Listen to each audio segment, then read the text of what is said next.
Class में हमने class 6 का पहला चैप्टर कर लिया था। आज हम चैप्टर करेंगे क्लास 6 के 2 और 3 चैप्टर को। तो चैप्टर 2 का जो नाम है वो तो क्या है? वस्तुओं के समूह बनाना। वस्तुओं के समूह बनाना। और जो तीसरा चैप्टर है उसका नाम है पदार्थों का पृथक्करण। पदार्थों का पृथक्करण। ठीक है। इन दोनों चैप्टर में जो हमारे लिए उपयोगी है कंपटीशन एग्जाम के लिए उसको डिस्कस कर लेंगे। ठीक है। और एक क्लास आपकी चल रही है किसकी? एमसीक्यू की। वहां पर हम जो थ्योरी पढ़ा देते हैं उसको हम एमसीक्यू में लेकर के आते हैं कि आपको कितना याद हुआ है ये जो थ्योरी है वो। ठीक है। तो स्टार्ट कर लेते हैं। पहले हम करेंगे वस्तुओं का समूह बनाना इस चैप्टर को। ठीक है। तो स्टार्ट कर लेते हैं।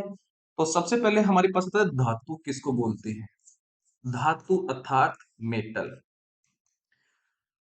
तो धातु बोलते हैं जिनमें क्या पाई जाती है? जिन पदार्थों में चमक पाई जाती है उनको धातु बोलते हैं या धुति पाई जाती है। तो वे पदार्थ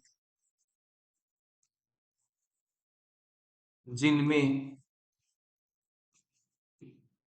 चमक अर्थात जिसको बोलते हैं धुति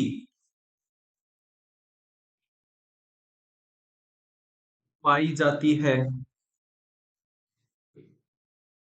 क्या कहलाते हैं? धातु कहलाते हैं। उदाहरण के लिए हमारी दे रखा है एनसीईआरटी बुक में लोहा, तांबा, एल्यूमिनियम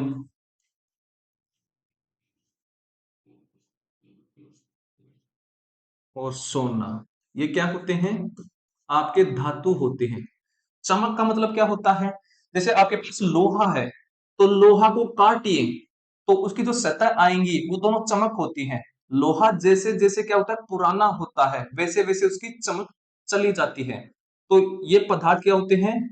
शुद्ध रूप में क्या होते हैं? चमकदार होते हैं। तो ऐसे पदार्थों को क्या बोलते हैं? धातु बोलते हैं।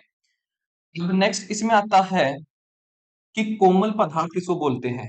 तो नेक्स्ट है कोमल पदार्थ, सॉफ्ट सब्सटेंस।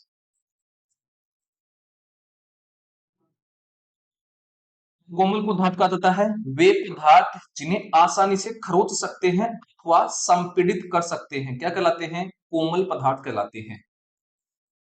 वे पदार्थ जिन्हें आसानी से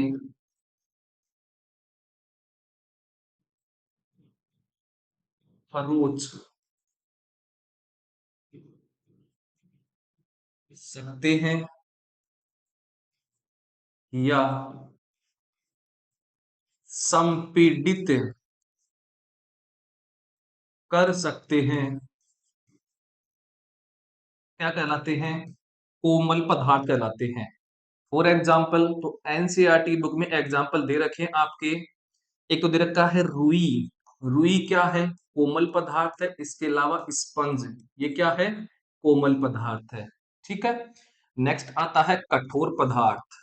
कठोर पदार्थ, हार्ड सबस्टेंस जिसको बोलते हैं। तो कठोर पदार्थ क्या होते हैं? वे पदार्थ जिन्हें संपीड़ित करना कठिन होता है कठोर पदार्थ कहलाते हैं।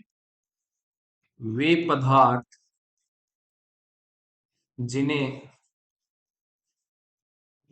संपीड़ित करना कठिन होता है क्या कहलाते हैं? कठोर पदार्थ कहलाते हैं। फॉर एग्जाम्पल तो हमें उदाहरण दे रखा है इसका क्या? लकड़ी। तो लकड़ी क्या है आपका? कठोर पदार्थ है क्योंकि लकड़ी को हम संपीड़ित नहीं कर सकते अर्थात दबा नहीं सकते। आगे बात कर लेते हैं। अब हमारे पास आता है विलेय पदार्थ। विलेय पदार्थ, सोल्यूबल सब्सटेंस। तो विलेय पदार्थ क्या होते हैं? तो वे पदार्थ जो पानी में आसानी से घुल जाते हैं क्या कहलाते हैं? विलेय पदार्थ कहलाते हैं। वे पदार्थ जो पानी में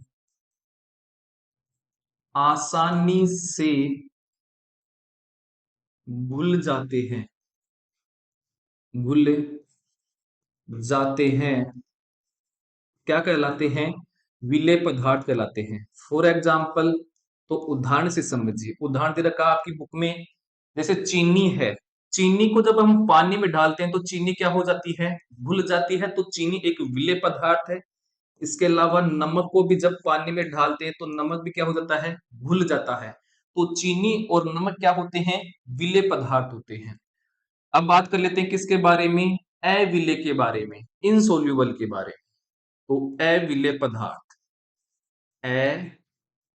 अविलेय पदार्थ, इनसोल्यूबल सब्सटेंस, क्या होते हैं ये?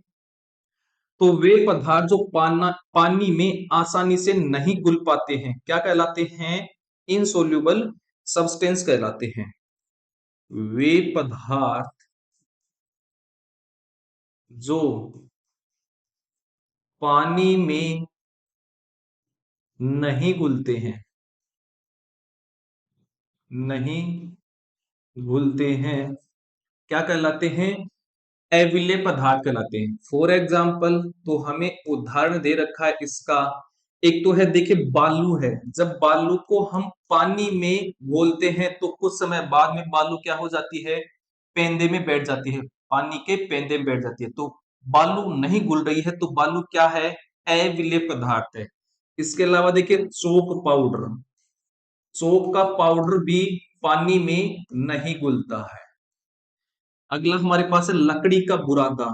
तो लकड़ी का बुरादा भी पानी में नहीं घुलता है। ठीक है, तो ये 3 एग्जाम्पल हैं आपकी एनसीईआरटी की बुक में। नेक्स्ट अब बात कर लेते हैं किसके बारे में? पारदर्शी वस्तु के बारे में, कि पारदर्शी क्या होते हैं, अर्थात ट्रांसपेरेंट क्या होते हैं। तो पारदर्शी क्या होते हैं? तो जिन पदार्थों से होकर वस्तुओं को आसानी से देखा जा सके उन्हें क्या कहते हैं? पारदर्शी कहते हैं। तो जिन पदार्थों से होकर वस्तुओं को आसानी से देखा जा सके, देखा जा सके, क्या कहलाते हैं? पारदर्शी कहलाते हैं। फॉर एग्जाम्पल, तो उदाहरण से समझिए। जैसे हमारे पास कांच है, क्या है? कांच है। तो कांच के आर पार हम किसी दूसरी वस्तु को भी आराम से देख सकते हैं, बिल्कुल देख सकते हैं। इसके अलावा जल है, तो जल भी क्या है? पारदर्शी है, अर्थात जल से होकर होकर के भी हम दूसरी वस्तु को आराम आराम से देख सकते हैं। इसके अलावा जो वायु है, वायु भी क्या है? पारदर्शी है। तो वायु से होकर भी हम आसानी से देख सकते हैं। नेक्स्ट हम बात कर लेते हैं अब किसके बारे में? अपारदर्शी के बारे में। अपारदर्शी, जिसको बोलते हैं ओपेक। तो अपारदर्शी क्या होते हैं? तो जिन पदार्थों से होकर वस्तु को नहीं देख सकते हैं क्या कहलाते हैं? अपारदर्शी। तो जिन पदार्थों से होकर वस्तुओं को नहीं देख पाते हैं क्या कहलाते हैं? अपारदर्शी कहलाते हैं। उदाहरण के लिए, तो उदाहरण की बात कर लेते हैं। जैसे आपकी एनसीईआरटी बुक में दे रखा है लकड़ी। क्या लकड़ी से होकर के हम किसी वस्तु को देख सकते हैं? नहीं। इसके अलावा जो गत्ता हो गया है, गत्ता भी क्या है? अपारदर्शी है। ठीक है, समझ में आ गया होगा। नेक्स्ट, अब हम बात कर लेते हैं किसके बारे में, पारभासी, अर्थात जिसको इंग्लिश में बोलते हैं ट्रांसल्यूसेंट। अगला है पारभासी, ट्रांसल्यूसेंट जिसको बोलते हैं। तो पारभासी किसको बोलते हैं, तो ऐसे पदार्थ जिनसे होकर वस्तु को देख तो सकते हैं लेकिन क्लियर नहीं देख सकते हैं, साफ नहीं देख सकते हैं, ऐसे पदार्थों को पारभासी कहते हैं। जैसे फॉर एग्जाम्पल, जैसे घिसा हुआ कांच है, जब घिसे हुए कांच से होकर के हम देखते हैं तो दूसरी ओर हमें वस्तुएं दिखाई तो देती हैं लेकिन साफ दिखाई नहीं देती हैं, ऐसी वस्तुएं पारभासी कहलाती हैं। तो मैं लिखता हूं, ऐसे पदार्थ जिनसे होकर वस्तुओं को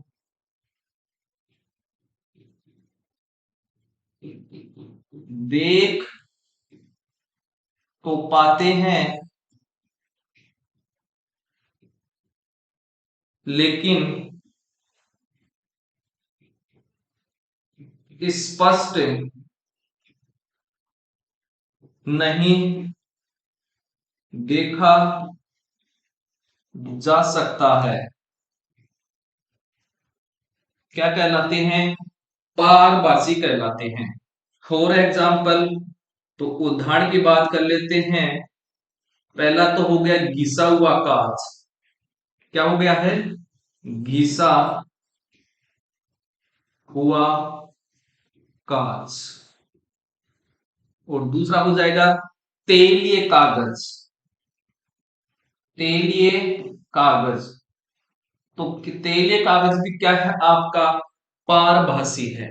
ठीक है, तो ये होता है क्लास 6 का चैप्टर नंबर 2, वस्तु के समूह बनाना, इसमें इतना ही है। ठीक है, अब हम बात कर लेते हैं जो चैप्टर 3 है क्लास 3 का, सॉरी 6 का, उसका 3 चैप्टर है पदार्थों का पृथक्करण। तो नेक्स्ट बात कर लेते हैं पदार्थों के पृथक्करण के चैप्टर के बारे में। तो अब आता है पदार्थों का पृथक्करण। अगर आपको ये क्लास अच्छी लग रही है तो क्लास को प्लीज लाइक कीजिएगा। ये कौन सा चैप्टर है, 3 चैप्टर है। ठीक है, इसके बारे में बात कर लेते हैं कि इसमें क्या क्या है हमारे लिए। तो पहले तो आता है इसमें क्या, पदार्थों को पृथक्करण की विधियों के बारे में इसमें वर्णन किया गया है। तो पहली विधि है इसमें क्या, हस्तचयन, हस्तचयन जिसको इंग्लिश में बोलते हैं हैंड पिकिंग। तो हस्तचयन के द्वारा पदार्थों का पृथक्करण कैसे करेंगे, जैसे मान लीजिए हम बाजार से लाते हैं क्या, गेहूं, क्या लाते हैं, गेहूं। अब देखिए गेहूं में, गेहूं के अलावा आप क्या क्या होंगे, इसके अलावा छोटे पत्थर भी होंगे, छोटे पत्थर वगैरह होंगे, और उसमें क्या होगा, प्लस में भूसा होगा। तो जो एक छोटे पत्थर हैं और जो भूसा है, इनके बड़े बड़े क्या होते हैं, कण होते हैं। तो इन कणों को, छोटे पत्थर और भूसे को हाथ की अंगुली से पकड़ पकड़ के हटाना, अर्थात पृथक करना, अलग करना, यही क्या है, हस्तचयन है। ठीक है, समझ में आ गया होगा। तो मैं अब इसको लिख देता हूं कि हस्तचयन के द्वारा कैसे पदार्थों का पृथक्करण करते हैं। तो इस विधि का उपयोग, इस विधि का उपयोग किस किस के लिए काम में आता है, गेहूं, चावल, गेहूं चावल तथा दालों से कुछ बड़े मिट्टी के कणों, पत्थर तथा भूसे को पृथक करने में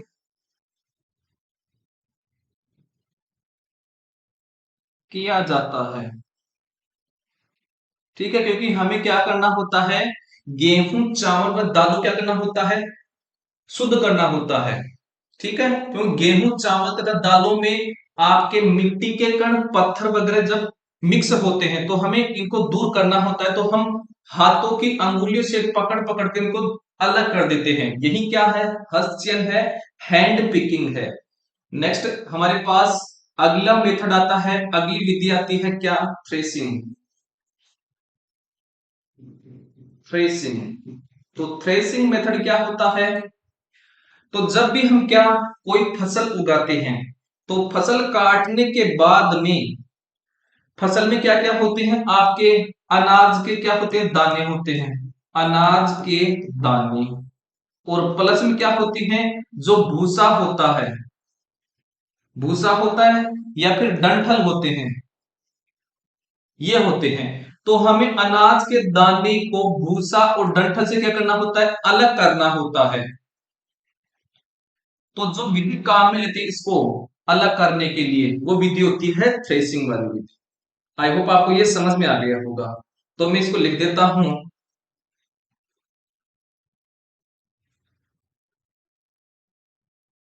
सूखे पौधों, सूखे पौधों की डंडियों से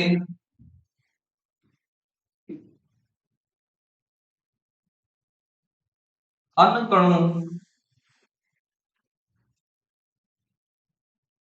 अथवा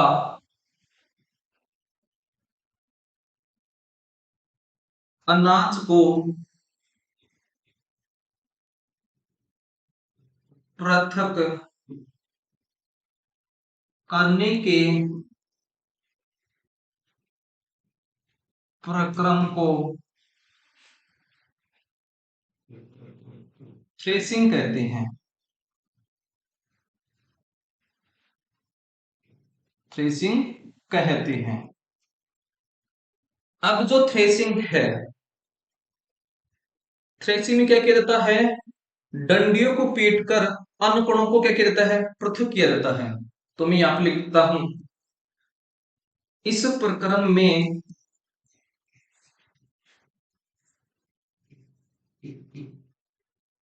डंडियों को पीट कर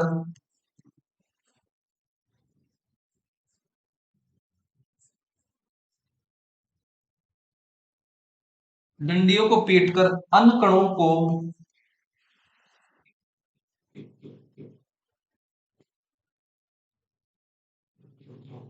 अन्न कणों को पृथक किया जाता है, पृथक किया जाता है। ठीक है, और कभी कभी जो थ्रेसिंग होता है ये किसकी सहायता से किया जाता है, बेलों की सहायता से। तो यहां पर लिखता हूं, कभी कभी थ्रेसिंग का कार्य बेलों की सहायता से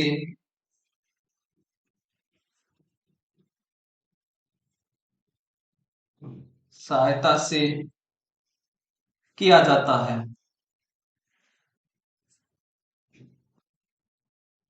ठीक है, तो ये हो गया आपका थ्रेसिंग। नेक्स्ट अब बात कर लेते हैं अगले मेथड के बारे में। तीसरा जो मेथड आ रहा है आपके पास, वो आ रहा है निष्पावन। क्या आ रहा है, निष्पावन, जिसको इंग्लिश में क्या बोलते हैं, विनोविंग। क्या है, विनोविंग, ये मेथड आपका क्या होता है, विनोविंग मेथड। जैसे हम क्या लाते हैं, मार्केट से गेहूं लाते हैं, तो गेहूं में गेहूं होते हैं, उसमें प्लस में क्या होते हैं, डंठल वगैरह होते हैं, डंडियां होती हैं, डंडियां वगैरह, और प्लस में क्या होता है, भूसा होता है। तो हमारी माताएं क्या करती हैं, जब दिन के समय हवा चलती है, दिन के समय हवा चलती है, तो इस मिश्रण को क्या करती हैं, हवा की हवा चल रही है उस साइड में क्या करती हैं, बरसाती हैं, मतलब ऊपर से ऐसे ढालेंगी। तो यहाँ पर तो क्या रह जाएंगे, गेहूं, अर्थात बाहरी कण तो यहाँ पर रह जाएंगे, और मान लीजिए हवा इस तरफ चल रही है तो आगे की तरफ यहाँ पर चले जाएंगे आपकी डंडियां और भूसा वगैरह। तो देखिए गेहूं तो अलग यहाँ पर हो गया है और भूसा यहाँ पर हो गया है। तो ये होता है आपका विनोविंग मेथड। तो विनोविंग का अर्थ क्या होता है, बरसाना। ठीक है, अब मैं इसको लिख देता हूं।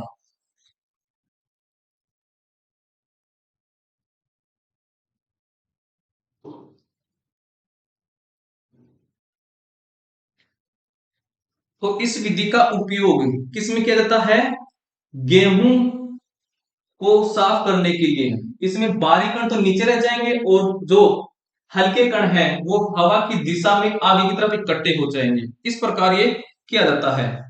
तो इस विधि का उपयोग इस विधि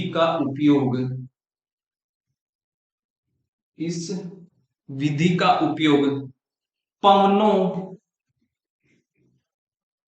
अथवा वायु के वायु के झोंकों द्वारा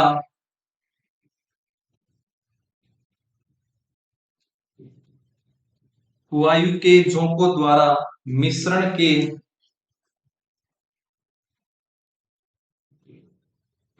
के भारी तथा हल्के अवयवों को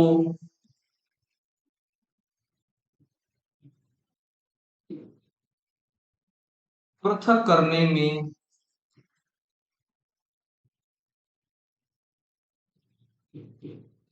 किया जाता है। ठीक है, ये हो गया है। तो इसमें इस प्रकार से ये मेथड काम करता है। नेक्स्ट बात कर लेते हैं चालन का। तो फोर्थ मेथड आ रहा है चालन, जिसको इंग्लिश में बोलते हैं क्या, सीविंग मेथड। ठीक है, इसमें क्या किया जाता है, जैसे हमारे पास क्या है, आटा है। क्या है, आटा है। तो आटा को हमें क्या करना होता है, छानना पड़ता है रोटी बनाने से पहले। तो आटे को हम क्या करते हैं, एक छलनी में ऐसे डालते हैं, ऐसे छलनी होती है और उसमें बीच में क्या होते हैं, छिद्र होते हैं। ठीक है, तो छलनी के नीचे तो क्या जाएगा, आटा आ जाएगा, शुद्ध आटा, जिसकी हमें रोटी बनानी है। और छलनी के ऊपर यहाँ पर क्या जाएगा, भूसा वगैरह आ जाएगा। तो आटा जो है, ये आटा ये भूसे से क्या हो गया है, पृथक हो गया है, अलग हो गया है। इसके अलावा आपने देखा होगा कि जब हम घर बनाते हैं तो जो बजरी है, बजरी को हम क्या करते हैं, छानते हैं। तो बजरी छानने के लिए हम भी क्या लेते हैं, बड़े छलनी लेते हैं। ऐसे उसमें बीच में क्या होते हैं, छिद्र होते हैं, बीच में छिद्र होते हैं। जब इस पर बजरी ढालते हैं तो नीचे तो क्या आ जाती है, बजरी आ जाती है, और ऊपर यहां पर क्या हो, कंकड़ रह जाते हैं। क्या रह जाते हैं, कंकड़। तो कंकड़ से बजरी को अलग करने के लिए भी किसका उपयोग किया जाता है, चालन विधि का उपयोग किया जाता है। इसमें किस आधार पर किया जाता है, जो अवयव कण होते हैं उनका आकार के आधार पर। देखिए भूसा है, भूसा का आकार अधिक होता है और आटा के कण का आकार क्या होता है, अधिक होता है। तो इसमें अवयवी कणों के आमाप के आधार पर इसका पृथक्करण किया जाता है। ठीक है, अब मैं इसको साफ करके लिख देता हूं। तो इसमें आता है चालन विधि का उपयोग, चालन विधि का उपयोग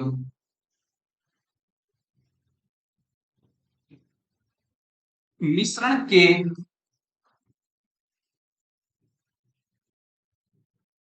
दो ऐसे दो ऐसे अवयवों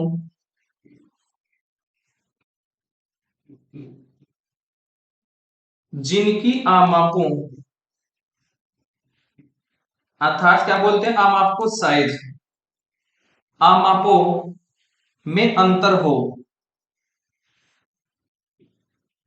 में अंतर हो को पृथक करने में को पृथक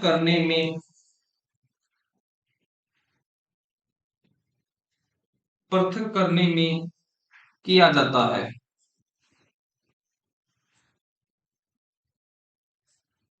किया जाता है। ठीक है, तो ये हो गया क्या, आपका चालन। एग्जाम्पल लिख देते हैं इसके, ताकि आपको ध्यान में रहे। तो उदाहरण के लिए किस किस का पृथक्करण करते हैं? उदाहरण के लिए आटा से भूसे को अलग करना। इसमें कौन सा मेथड काम में आ रहा है? चालन अर्थात सीविंग मेथड। दूसरा है बजरी से कंकड़ को अलग करना। ये भी क्या है? आपका चालन मेथड है। ठीक है, आई होप आपको यहां तक समझ में आ गया होगा। ठीक है, अब बात कर लेते हैं आगे पांचवें मेथड के बारे में। वो क्या है? अवसादन। अवसादन, ये है पांचवा मेथड, जिसको इंग्लिश में क्या बोलते हैं? इंग्लिश में बोलते हैं सेडिमेंटेशन। सेडिमेंटेशन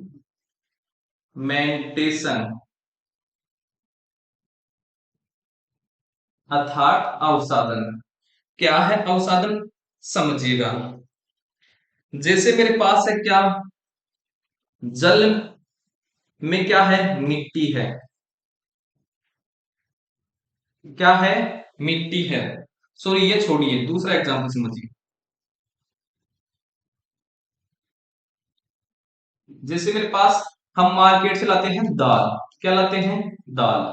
अब देखिए, दाल में क्या होते हैं? मिट्टी के छोटे छोटे कण भी होते हैं, और उन छोटे छोटे कणों को हम हाथ से अलग नहीं कर सकते, तो इसमें होते हैं मिट्टी के कण। ठीक है, तो कैसे अलग करेंगे? तो हम क्या करते हैं, इस मिश्रण में क्या डालते हैं? इस दाल प्लस मिट्टी के मिश्रण में डालते हैं पानी। क्या डालते हैं? पानी। जैसे ही पानी डालते हैं, और जब इस मिश्रण को जब हिलाते हैं पानी समेत, तो मिट्टी के कण तो क्या आ जाते हैं? ऐसे हमारे पास क्या हो जाएगा? मिक्सर। ऐसे मिक्सर हो जाएगा, तो नीचे तो रह जाएगी क्या? ऐसे दाल रह जाएगी। ठीक है, ये तो क्या हो गई है? दाल। और ऊपर पानी में क्या मिक्स हो जाती है? मिट्टी वगैरह ऊपर आ जाती है। ठीक है, तो इस पानी में मिट्टी क्या है? अशुद्धि है। पानी में अशुद्धि का ऊपर उठ जाना और दाल का नीचे बैठ जाना, यही क्या कहलाता है? अवसादन कहलाता है। तो ये बन जाता है फिर अवसादित मिश्रण। ठीक है, आई होप आपको ये समझ में आ गया होगा। तो अब मैं इसको लिख देता हूं। तो अब इसको लिखते हैं, पहले मैं इसको साफ कर देता हूं।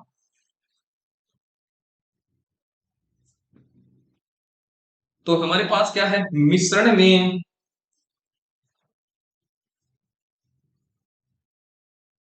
जल मिलाने पर, जल मिलाने पर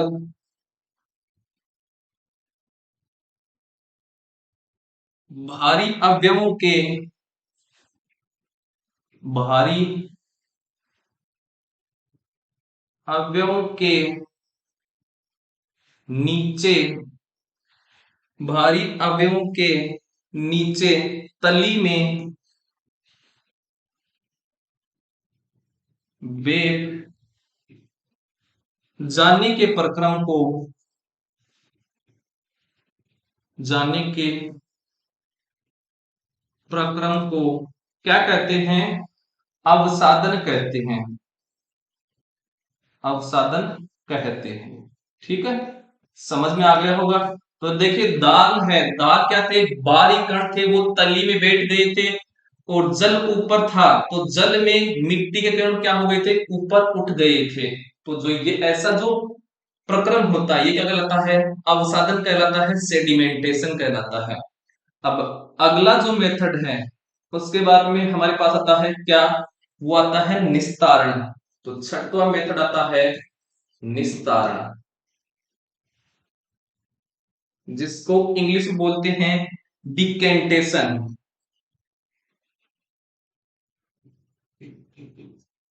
डिकेंटेशन निस्तारण क्या होता है?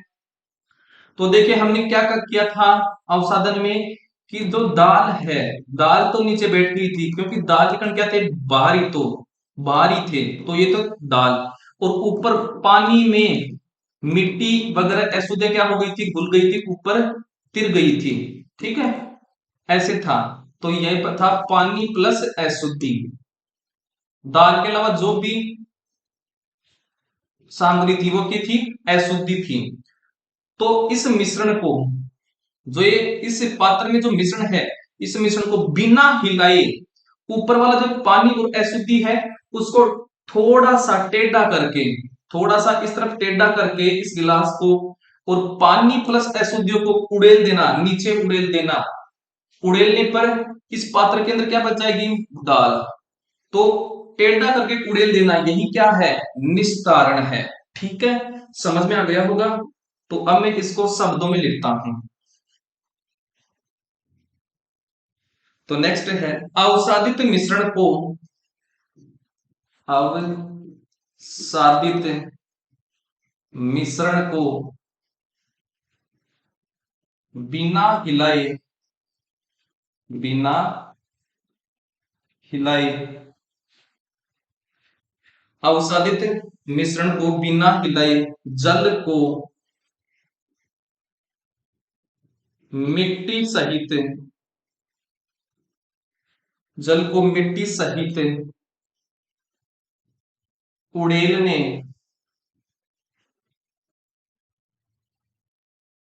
उड़ेलने की क्रिया को, क्रिया को निस्तारण कहते हैं। निस्तारण कहते हैं। तो ये हो गया हमारे पास निस्तारण के बारे में। ठीक है, यहां तक आपको समझ में आ गया होगा।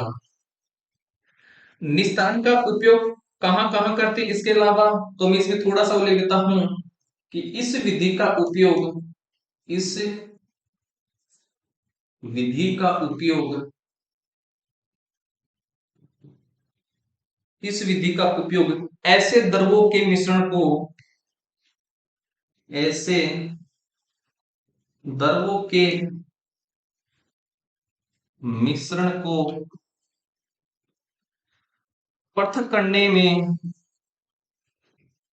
पृथक करने में भी उपयोग में लाया जाता है, उपयोग में लाया जाता है, जो आपस में, आपस में मिश्रित नहीं होते हैं, मिश्रित नहीं होते हैं। फॉर एग्जाम्पल, तो एग्जाम्पल के जरिए समझने का प्रयास कीजिएगा। जैसे मेरे पास है, उदाहरण के लिए, जैसे जल है और जल में क्या मिला हो, तेल। तो क्या जल और तेल आपस में मिक्स होते, क्या नहीं होते हैं। तो ऊपर क्या तिरेगा, आपका तेल तिरेगा। ठीक है, तो तेल को हम क्या, इस मिश्रण को बिना हिलाए, तेल को थोड़ा सा पात्र को टेढ़ा करके और अलग कर लेते हैं, तो ये भी क्या है, निस्तारण है। तो जल व तेल के मिश्रण को भी किस मेथड के द्वारा अलग करते हैं, निस्तारण के द्वारा। आपको ऐसे क्वेश्चन आते हैं आपके कंपटीशन एग्जाम में, जैसे एसएससी हो गया है, टीचिंग एग्जाम हो गई, ये क्वेश्चन आते हैं। अगर ऐसा क्वेश्चन आ जाएगा तो 99% लोगों को ये नहीं आएगा कि जल प्लस तेल के मिश्रण को किस विधि द्वारा अलग करते हैं, तो वो करते हैं निस्तारण के द्वारा। ठीक है, आई होप आपको ये समझ में आ गया होगा। नेक्स्ट बात कर लेते हैं निस्यंदन के बारे में। तो अगला हमारे पास आता है निस्यंदन। कौन सा नंबर का आ गया है, 7वां नंबर का। तो अगला मेथड है निस्यंदन। तो ये हो गया है निस्यंदन मेथड। क्या है निस्यंदन मेथड, जिसको इंग्लिश में बोलते हैं फिल्ट्रेशन, फिल्टर करना। तो देखिए मेरे पास जैसे है आपका कीचड़ है, क्या है, कीचड़ का पानी, कीचड़ का पानी। तो कीचड़ के पानी को इस मेथड के द्वारा अलग करेंगे, कैसे, हमारे पास छलनीनुमा एक आकृति होगी, ऐसे क्या होती है, हमारे पास एक छलनी होती है, यहां पर क्या होते हैं, इसमें छिद्र होते हैं, ठीक है, इसमें फिल्टर पेपर लगा होता है और फिल्टर पेपर में के अंदर छोटे छोटे रंध्र होते हैं, क्या होते हैं, छिद्र होते हैं। उन इन छिद्रों के द्वारा पानी ही नीचे जा सकता है, पानी क्या जा सकता है, नीचे जा सकता है। इसके अलावा जो भी रहेगा मिट्टी वगैरह वो यहीं पर रह जाएंगे, ठीक है। तो इस विधि के द्वारा क्या करते हैं, द्रव में मिली हुई ठोस अशुद्धियों को क्या करते हैं, दूर करते हैं, ठीक है। तो मैं अब इसको लिख देता हूं। तो मेरे पास है द्रव तथा उसमें अविलेय, उसमें अविलेय पदार्थ के अवयवों को निस्यंदन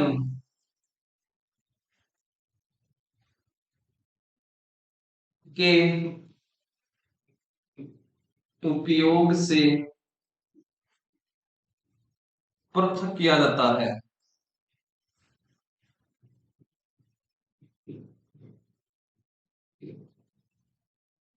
ठीक है, फॉर एग्जाम्पल, एग्जाम्पल है आपके एनसीईआरटी बुक के, देखिए उदाहरण, फॉर एग्जाम्पल, घरों पर पनीर बनाने में इस निस्यंदन विधि का उपयोग होता है। तो यह है घरों पर पनीर बनाने में, ये इस मेथड का ही उपयोग किया जाता है। दूसरा है इसी का एग्जाम्पल, चाय से,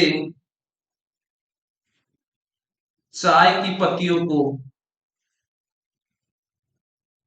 को पृथक करने में किस मेथड का उपयोग किया जाता है, आपका निस्यंदन अर्थात फिल्ट्रेशन विधि का उपयोग किया जाता है।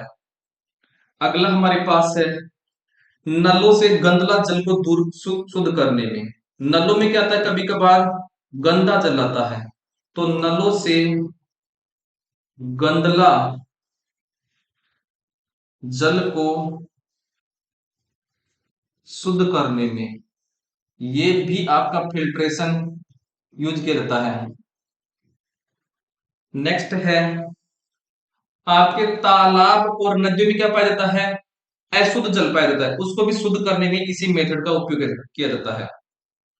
तालाबों और नदियों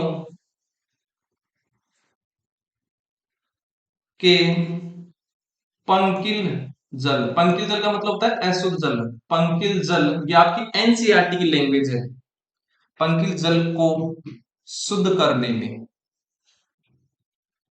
इसी मेथड का उपयोग किया जाता है, ठीक है।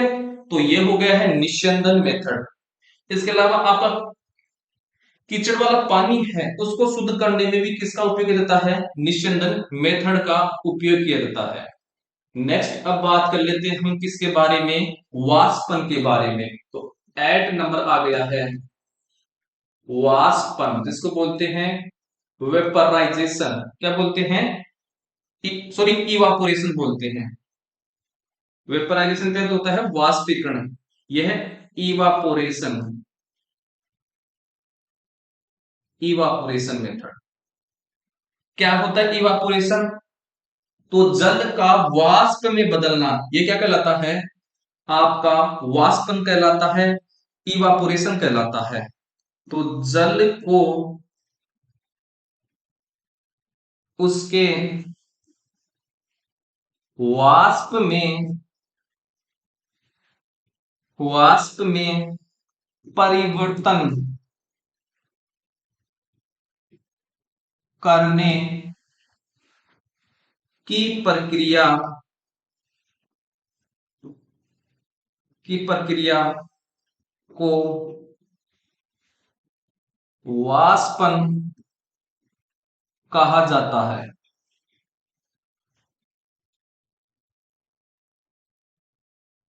इसका उपयोग कहां पर करते हैं? तो इसका उपयोग द्रव्य में कोई ठोस पदार्थ गुल्ला होता है उसको दूर करने के लिए करते हैं। तो इसका उपयोग इसका उपयोग द्रव्य में घुले ठोस को पृथक करने में किया जाता है। किया जाता है। फॉर एग्जाम्पल, तो उदाहरण के जरिए समझिए। जैसे समुद्री पानी होता है ना, उसमें क्या होता है? पानी प्लस नमक होता है। पानी प्लस नमक। तो इस पानी को नमक से कैसे अलग करेंगे? यानी ऐसे समझिए, पानी में अगर नमक में घोल दूं, फिर ये आपका जो मिश्रण बन गया है वो बन गया है पानी का और नमक का। अब हमें इस नमक को पानी से अलग करना है, तो कैसे करेंगे? तो मैं इस मिश्रण को क्या करूंगा? गर्म करूंगा। गर्म करने से पानी वाष्प के रूप में बाहर उड़ जाएगा और शेष क्या बच जाएगा? नमक बच जाएगा। तो पानी को नमक को पानी से अलग करने के लिए वाष्पन विधि का उपयोग करते हैं। आई होप आपको ये समझ में आ गया होगा। ठीक है, तो अब देख लेते हैं आगे की तरफ। आगे हमारे पास अगला मेथड आता है संघनन। तो अगला मेथड आ गया है 9वां नंबर का, संघनन। अगर आपको ये क्लास थोड़ी बहुत भी अच्छी लग रही है, एनसीईआरटी कैसे पढ़ना है, तो प्लीज चैनल को जरूर से सब्सक्राइब करना है, लाइक करना है, अपने साथियों को जरूर से शेयर करना है। संघनन, जिसको इंग्लिश में बोलते हैं कंडेंसेशन। Condensation, condensation. ठीक है, ये है संघनन। क्या होता है संघनन? तो जो वाष्प होती है, वाष्प से क्या बनाना? जल बनाना। वाष्प से जल बनाना, वो क्या कहलाता है? आपका संघनन कहलाता है। तो गैस का द्रव में बदलना क्या कहलाता है? संघनन कहलाता है, कंडेंसन कहलाता है। तो मैं इसको लिखता हूं, जलवाष्प के जलवाष्प के द्रव में द्रव अवस्था में द्रव अवस्था में परिवर्तित परिवर्तित होने की प्रक्रिया संघनन कहलाती है। संघनन कहलाती है। ठीक है, ये हो गया है। फॉर एग्जाम्पल, तो उदाहरण के लिए, जैसे हमने क्या लिया था अभी एग्जाम्पल, पानी प्लस नमक का क्या लिया था? विलयन लिया था। तो हमें क्या प्राप्त करना था? नमक। तो नमक को कैसे प्राप्त करेंगे? इस मिश्रण को क्या करेंगे? गर्म करेंगे। गर्म करने से क्या हो जाएगा? पानी वाष्प के रूप में उड़ जाएगा और नमक बर्तन में रह जाएगा। लेकिन हमको पानी भी क्या क्या चाहिए?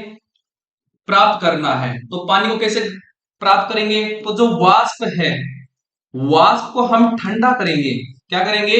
वाष्प को ठंडा करेंगे, तो वो पानी बन जाएगा। तो पानी इस प्रकार से प्राप्त करेंगे। जैसे मैं आपको समझा देता हूं एक बार इसको कैसे करते हैं। ये आपके एनसीईआरटी की बुक में भी दे रखा है इसका मेथड। ऐसे समझिए, मेरे पास क्या है? एक ऐसे बंद बर्तन है केतली नुमा। ऐसे बंद बर्तन है केतली नुमा। यहां से क्या जा रहा है? एक नली जा रही है इसके अंदर से। ठीक है, यहां से नली जा रही है। नीचे में क्या लगाता हूं? यहां पर इसको गर्म करता हूं नीचे। ठीक है, आग लगाई हूं नीचे। तो इसमें पानी प्लस क्या था? नमक का मिश्रण था। तो पानी इस तरफ गर्म होकर के इस तरफ आएगा। ठीक है, ऐसे आएगा पानी, पानी भाप के रूप में बन करके आएगा। कर लिया। इसका मुंह हम कर लेते हैं ऊपर की साइड में थोड़ा, ऐसे ऊपर की साइड में ऐसे भाप बन रही है, और ये जा रही है भाप ऐसे उड़ करके। अब मेरे को ये पानी भी प्राप्त करना है, तो मैं ऐसे दूसरा बर्तन लूंगा, ऐसे ऐसे ढक्कन लूंगा, ये ढक्कन है, और इस ढक्कन के ऊपर यहां पर बर्फ रख दूंगा, यहां पर बर्फ रख दूंगा, रख दिया बर्फ। तो देखिए ये भाप जा रही है, यहां पर बर्फ है इसके ऊपर, तो नीचे से ठंडी हो जाएगी, ठंडी हो जाएगी तो यहां पर कोई बर्तन लगा देंगे। ये कोई क्या है, बर्तन है। इस बर्तन में यहां से पानी, ये वाष्प ठंडी हुई और ये नीचे ऐसे बूंद के रूप में यहां पर गिरने लगेगा, और इस बर्तन में क्या हो जाएगा, पानी एकत्रित हो जाएगा। पानी क्या हो गया है, एकत्रित हो गया है। जब पूरा पानी यहां से वाष्प के रूप में बाहर चला गया है, तो यहां पर क्या बचेगा, केवल केवल यहां पर बचेगा नमक, नमक शेष रहेगा यहां पर। तो इस प्रकार से हम अलग करते हैं। तो आपको इस प्रकार से क्वेश्चन भी पूछ सकता है कि पानी और नमक को अलग करने के लिए कितनी विधियां और कौन सी विधियां काम में आती हैं। तो एक तो यहां पर कौन सी आ रही है, वाष्पन विधि काम में आ रही है। एक कौन सी विधि आ रही है, संघनन विधि काम में आ रही है। तो यहां पर दो मेथड काम में आ रही है। तो इस प्रकार से आपको मिश्रण देख करके या विलयन देख करके ये पूछ सकता है कि यहां पर कौन कौन सी, इस इनको अलग करने के लिए कौन कौन सी मेथड का यूज करते हैं। ठीक है, इस प्रकार से क्वेश्चन आते हैं आपके। अब आगे हम देख लेते हैं, और लास्ट आपके है आपका संतृप्त विलयन, सैचुरेटेड सॉल्यूशन, संतृप्त विलयन, सैचुरेटेड सॉल्यूशन। ये क्या होते हैं, दे रखा आपकी एनसीईआरटी की बुक में ही। क्या होते हैं, एक बार मैं लिख देता हूं। जिस विलयन में कोई पदार्थ और अधिक नहीं घुल घुल सके वो क्या कहलाता है, उस पदार्थ का संतृप्त विलयन कहलाता है। जिस विलयन में कोई पदार्थ और अधिक न अधिक न घुल सके, घुल सके वह उस पदार्थ का, उस पदार्थ का संतृप्त विलयन कहलाता है।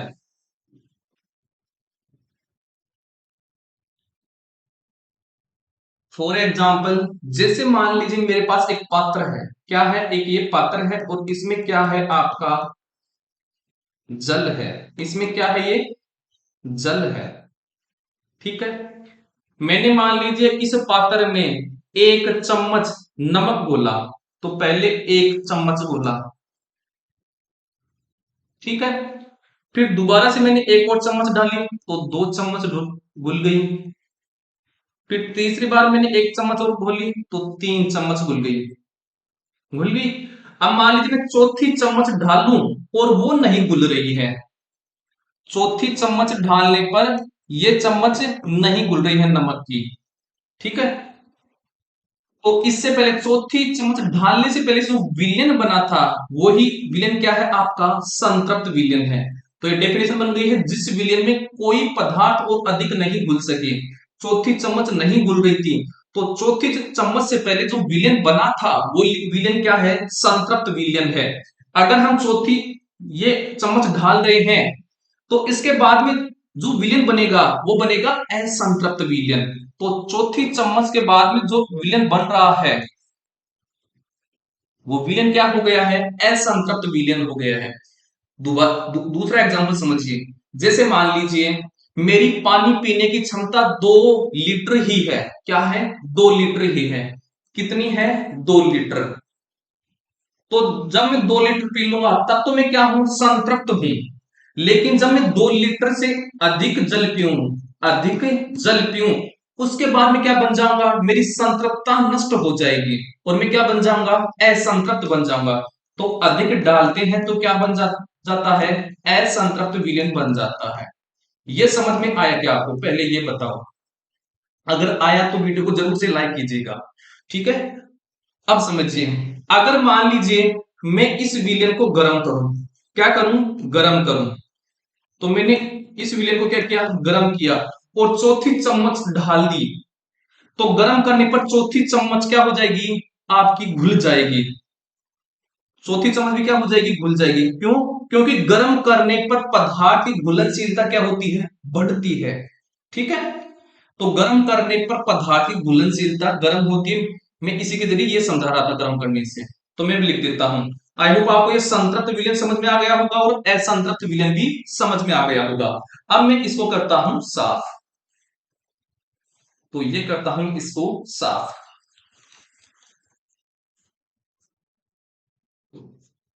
अब ये लास्ट पॉइंट लिख देता हूं मैं,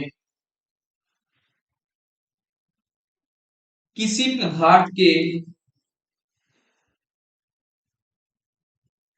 पदार्थ के विलयन को विलयन को गर्म करने पर उसमें और अधिक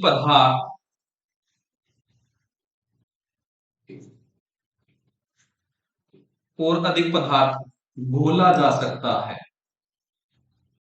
घोला जा सकता है। ठीक है, समझ में आ गया होगा। अब समझ लिए थोड़ा सा और, फिर से उसी एग्जाम्पल को हम समझने का प्रयास करते हैं। जैसे मेरे पास है पानी, ये पानी है और मान लीजिए इस पानी की क्षमता है कि केवल 3 चम्मच घुलने की, कि ये बोलता है कि मैं केवल 3 चम्मच ही घोल सकता हूं मेरे अंदर।